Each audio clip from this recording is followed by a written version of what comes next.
The following is a presentation of the Missouri Sports Network.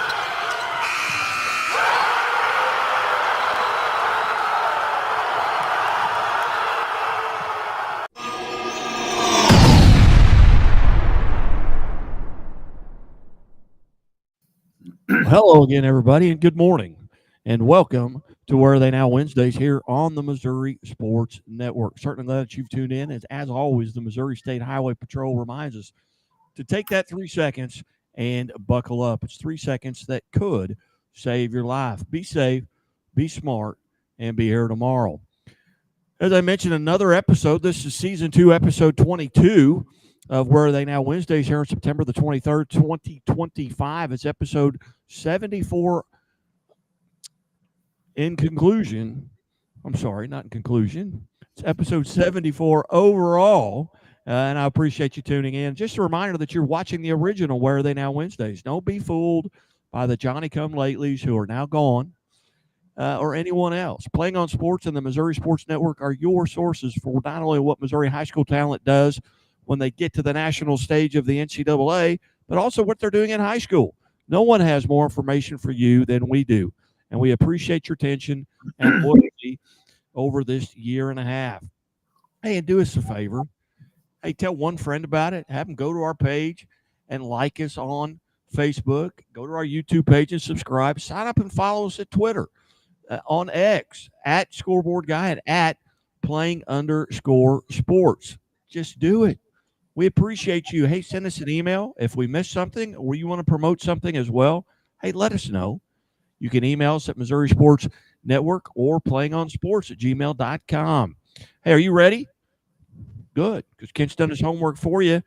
Turn it over to Kent Mueller.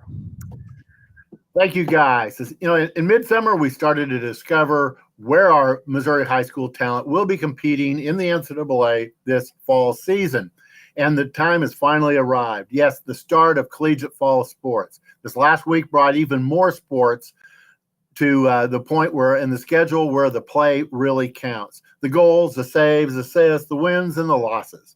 First was women's soccer, then men's soccer, but Division I volleyball, field hockey, and football are also now underway. And we know what that means. That means the Missouri talent that has left home to play coast to coast, and of course locally too, is already doing great things. Some are topping off what has already been a great collegiate career. Others are breaking through and becoming known for the first time on the collegiate level. You will know the names of some of the athletes we highlight. They're the ones from your area in Missouri. Some played for you, some played against you, and the others, they are from elsewhere in Missouri, and they are representing your state very well. Some of those stories used to be told to you in the local press. Sadly, for high school sports fans, that was becoming increasingly sparse, but no more. This is what we do here at Where Are They Now Wednesday. We saw a void in the coverage, and we heard from you that it was a void that needed to be filled. There are just too many stories that deserve to be told, and we will get that started in a few moments. But now, I want you to help both of us out. If you aren't following us on X, please do so. You will get notifications of our content. Follow me, Kent Mueller, at playing_sports, and follow Guy Newcomb at Scoreboard Guy. Also, if you like this, then please give us a like. It's a small gesture, but it means a lot to us. If you like our content, then you know others will like it too. After all, you aren't the only one in your friend circle who likes sports. So please repost this podcast and send it to your friends. Your friends and both Guy and I will thank you. We are ready, and we'll get to the meat of the podcast right after these words from our sponsors. Any given Saturday. And a little work.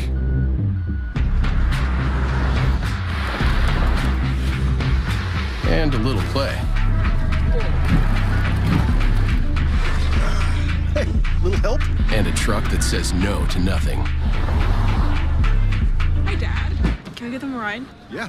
The Silverado Trail Boss and Chevrolet. Together, let's drive. Leaders know there's no guide to greatness. When everyone else says something can't be done, they know it only hasn't been done. Yet. True leaders weather the fiercest storms and look deep within themselves to rise above and help others find their way forward. At Great Southern Bank, we're proud to partner with visionaries that help raise the tide for all of us. And when you're ready to bring your vision to life, we'll be right behind you with award-winning support. What rhymes with great? Participate. Where does greatness start? Here, in the classroom. On the stage. In the pool. On the field. Where will your greatness take you? To better grades. To more friends. Yeah! Be great. Participate!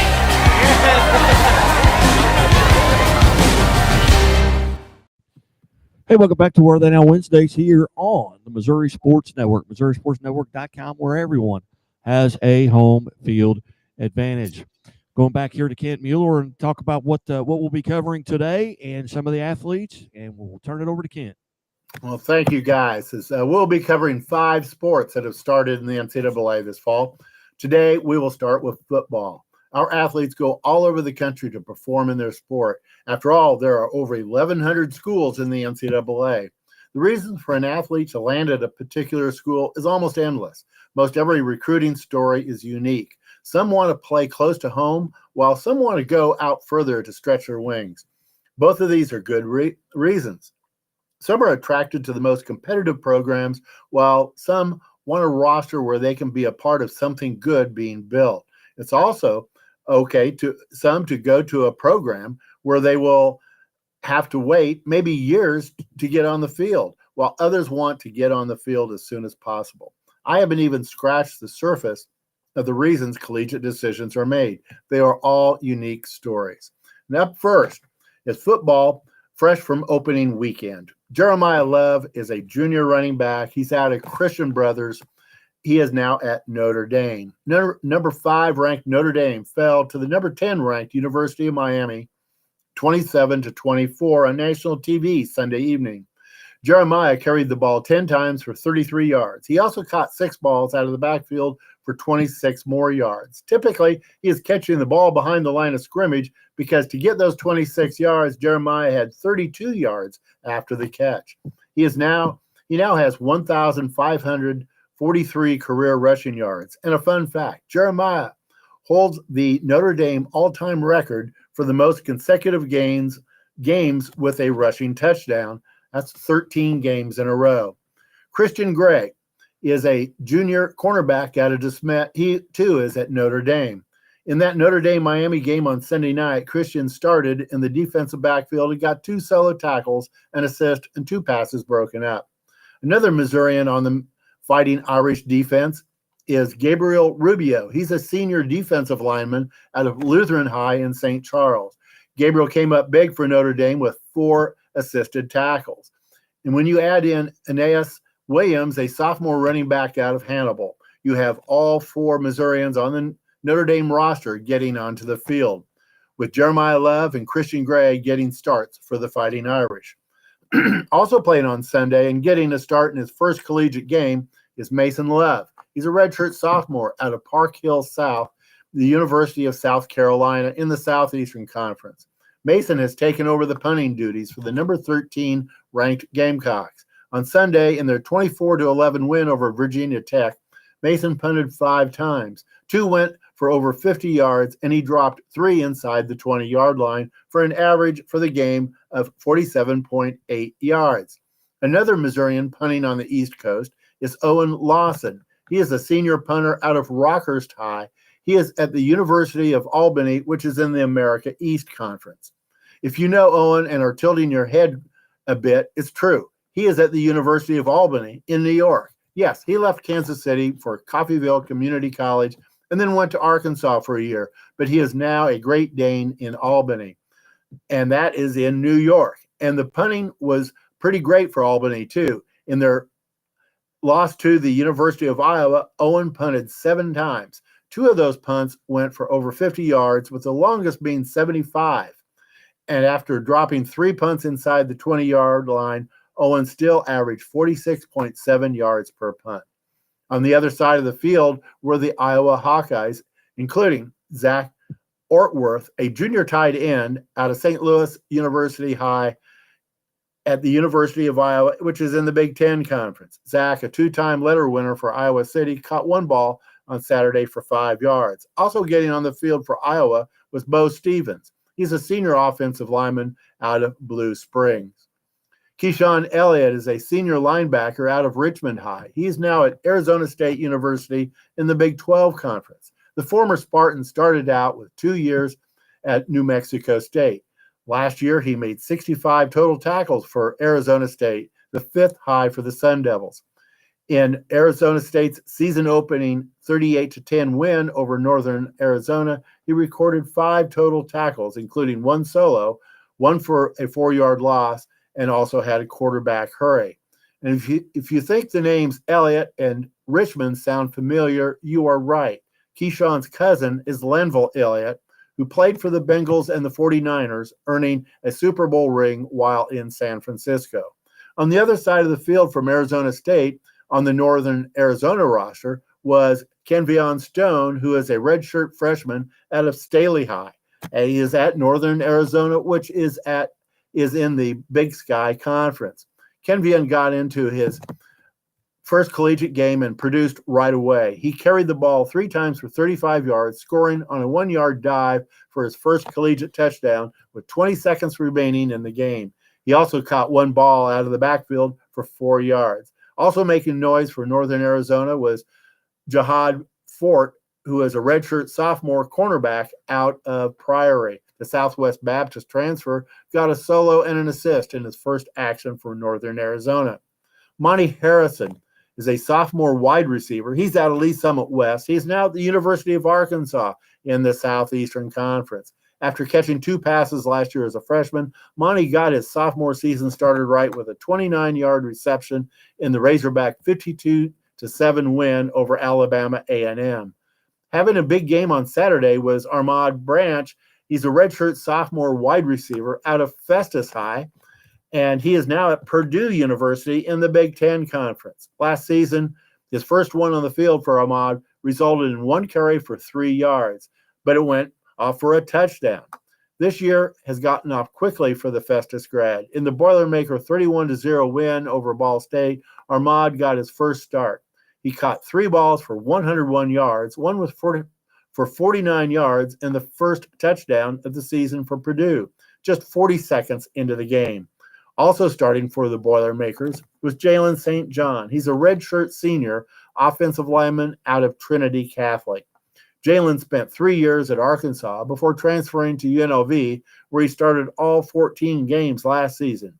If you didn't know all those travels, that is why you need to tune in to Where Are They Now Wednesday every week. All you have to do to get the notifications is to follow me, Kent Mueller, on X at @plain_sports and Guy Newcomb at Scoreboard Guy. Now back to Jalen St. John. 1 game in at Purdue, 1 game in the Big Ten, and 1 start on the offensive line for the 6'5", 330-pound graduate of Festus High. And Guy, we had a great time Friday evening. Tell us about Friday Night Live.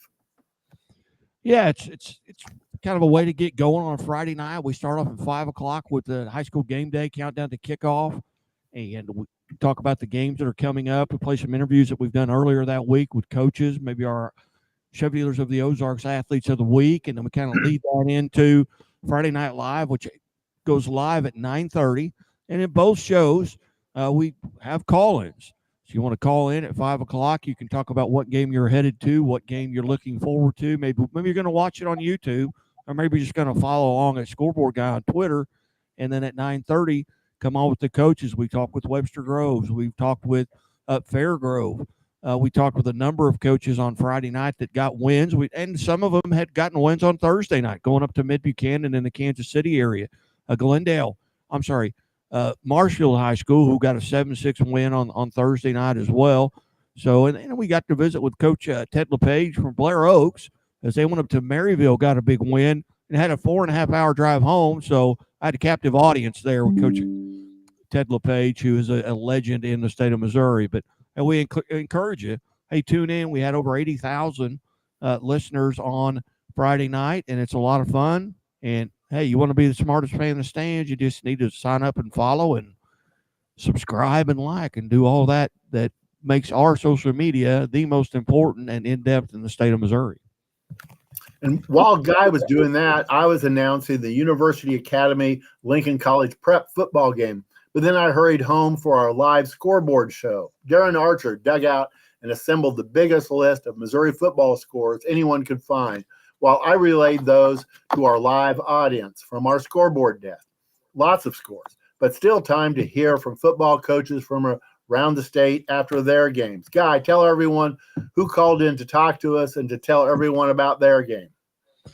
Well, as I mentioned, had Coach Ted LePage from Blair Oaks. He was kind enough to call in, as well as Webster Grove's head coach Brett Wiggers was part of the show. And it's just really nice. You can text the coaches right as soon as they get out of the game and just tell them, hey, this is what time you call, and this is the number that you call, and they go right on the air. And it's a lot of fun. I enjoy it. It's a lot of work. And if our cameras were on to see all the work that we're doing while this is going on, people would not believe that we could do this. But with Kent kind of reading the scores, Darren Archer's in the background as well, and he is typing up the scores to the scoreboard at scoreboardguy.net, and I'm interviewing coaches. So it's a lot of fun, enjoyable, and it's probably the fastest 90 minutes in radio. Now, folks, if you want to know the scores and hear from the coaches who just worked their game, then you need to tune in. To get the notifications, all you need to do is to follow me, Kent Mueller, on X at @plain_sports and Guy Newcomb at Scoreboard Guy. Now back to our Missouri athletes competing last week in the NCAA. Andrew Williams is a freshman offensive lineman out of Kirksville High. He is now at Brigham Young University in the Big 12 Conference. The 6'8", 295-pound true freshman offensive lineman got on the field for BYU on Saturday in the Cougars' 69-0 win over Portland State. That is good experience for a young player. We'll be watching to see if the red shirt comes off before the season is over. Alex Bray is a junior defensive end out of Marquette High. He is now at the University of Kansas in the Big 12 Conference. Alex spent his first 2 years of collegiate football at the University of Illinois. He has now played in his first 2 games as a Jayhawk. Over those 2 games, Alex has 2 solo tackles, 3 assists, 2 tackles for 3 yards and losses, and a quarterback hurry. Alex is another reason fans need Where Are They Now Wednesday to know where local talent is in the NCAA. Missouri got its season started last Thursday evening with a 61-6 win over Central Arkansas. Local talent playing as Tigers now include Jamal Roberts, a redshirt sophomore running back out of St. Mary's Southside. Jamal carried the ball 8 times on Thursday for 33 yards. He also caught 1 pass for 8 yards. Joshua Manning is a junior wide receiver out of Lee Summit High. Joshua had 4 receptions for 54 yards. Jude James is a redshirt freshman. He's a tight end out of Francis Howell.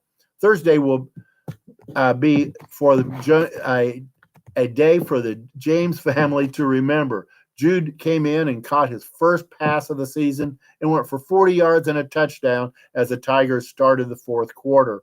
Also getting in the end zone was Brett Norfleet. He's a junior tight end out of Francis Howell. The returning starting tight end from Missouri caught 1 ball for his 6th career touchdown.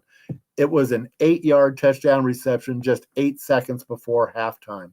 Starting up front for the Tigers, Connor Tollison. He's a graduate student, offensive lineman out of Jackson High. Despite a season-ending knee injury in Game 9 last year, Connor has played in 37 career games, starting 35 of them, including last Friday. Those games have included 2,356 snaps of the football. Another starter up front was Caden Green. He's a junior offensive lineman out of Lee Summit North. After starting his collegiate football career as an Oklahoma Sooner, Caden has now played in 24 games and has started 18 for Missouri, including the Thursday season opener. Those games encompass 1,504 career snaps. Caden is 6'5" and 324 pounds. Kansas State is 1-1 after their first 2 games of the season. A Missourian leads all Wildcats in tackles through those 2 games. Austin Romaine is a junior linebacker out of Hillsboro. Austin has 11 solo tackles while assisting on 7 more. He has had 1.5 of those tackles go for 4 yards of losses. He also has a pass broken up, a quarterback hurry, and a forced fumble already in the 2025 football season. And who is Kansas State's second leading scorer? That would be another Missourian. Donovan McIntosh is a redshirt sophomore cornerback out of St. Mary's Southside. Donovan has 8 solos and 3 assists in his first 2 games, plus 2 passes broken up. Pushing Kansas State to the wire before falling to the Wildcats 38-35 was the University of North Dakota. The Fighting Hawks had 252 passing yards, which distributed over 11 receivers. Getting the most receiving yards was Caden Dennis, a senior wide receiver out of Liberty, who's now at North Dakota, which is in the Summit League.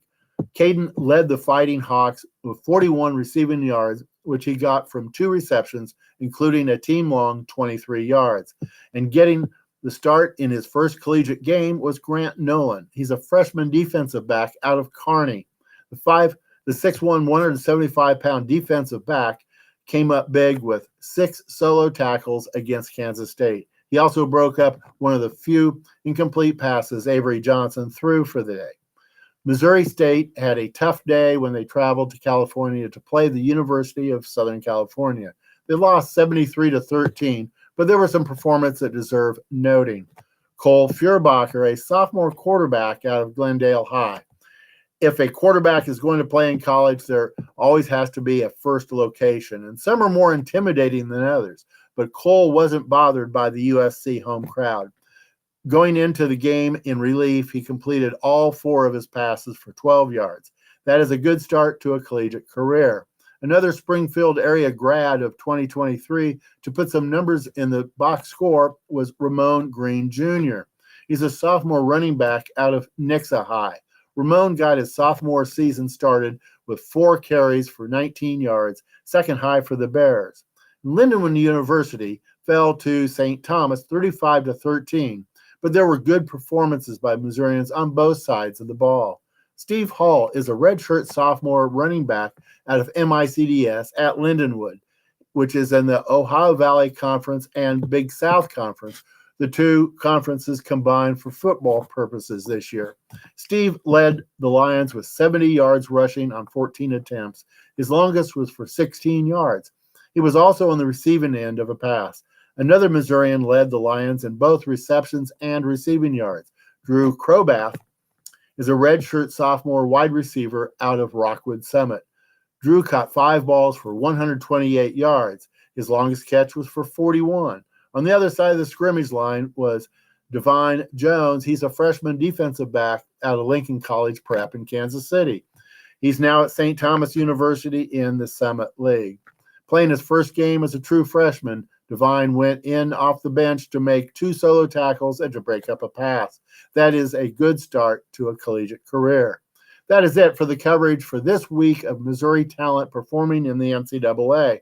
If you know where there is more of this information than you get right here from us on Where Are They Now Wednesday, I want to know. I really do. If you get more information from somewhere else, please let me know. Email me at plainonsports@gmail.com.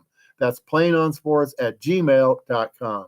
Next week, we'll take another look at what Missouri talent is doing in the NCAA. There will be a variety of sports, as we will have women's soccer, men's soccer, football, field hockey, and volleyball to review. And I can assure you that there will be some amazing performances to discuss. As we wrap up today, I want to remind everyone of our Missouri Milestones project. We are midway through the building of what are already the largest, most detailed, and most extensive list of Missouri high school boys and girls who have scored 1,000 or more points in their basketball career. Those lists have become so popular that we have added 3 lists for football and 5 lists for both girls and boys volleyball. It's easy to have access to our list. All you have to do is to follow me, Kent Mueller, on X at @plain_sports, and by following Guy Newcomb on X at Scoreboard Guy. When you do that, you will get frequent updated lists and much more information. As I said, these lists have proved to be very popular. So much so, we have added to our schedule Missouri Milestones, the podcast. That airs every Thursday at 8 a.m. Tomorrow will be our 16th episode. What do? We do in that podcast? Yes, we touch on what is happening with the Missouri Milestones list, but the feature is an interview with some Missourian or Missourians who are on one of the lists. It could be a current student who has crossed the threshold with more high school time left, or competed in prior years, from recently to as far back as the early 60s. Each one of those interviews is a story of a Missouri athlete who has earned his or her way onto our permanent Missouri Milestones list. In tomorrow's episode, Guy Newcomb sat down with Kelsey Winfrey. Don't miss it. It will air tomorrow morning at 8 a.m. And again, you can get notifications of that podcast and every podcast and other great content by following me on X at @plain_sports and by following Guy Newcomb on X at Scoreboard Guy. Guy, it is really interesting how each one of these athletes on our Missouri Milestones list has a unique and interesting story to tell. It's outstanding, getting to catch up with them. A lot of these folks, especially the ones I've interviewed here that have played, since maybe 2000, I've got to see play either at the high school or collegiate level, or maybe even both. And I thoroughly enjoyed it. This one that airs in the morning is no different. Kelsey Winfrey, who was an outstanding track athlete, basketball player, and was actually on the football team at Lebanon as well her senior year, while her brother was the quarterback at that time. So it's great to catch up with them, and Kelsey's a wonderful interview, very successful now, ER, emergency room nurse. So hey, stay tuned, and it'll be coming up right after this short message from Kyle Fisher. Hello there. My name is Kyle Fisher, head basketball coach and principal at Harrisburg High School and member of the Missouri Milestones list presented by Playing on Sports and the Missouri Sports Network. Be sure to give them a follow on X at Sports Guy and at Playing_Sports and Missouri Sports Network. This has been the most complete list of Missouri high school athletes and accomplishments anywhere. Weekly interviews, stats, and scores updated almost daily. Give them a chance to earn your fame.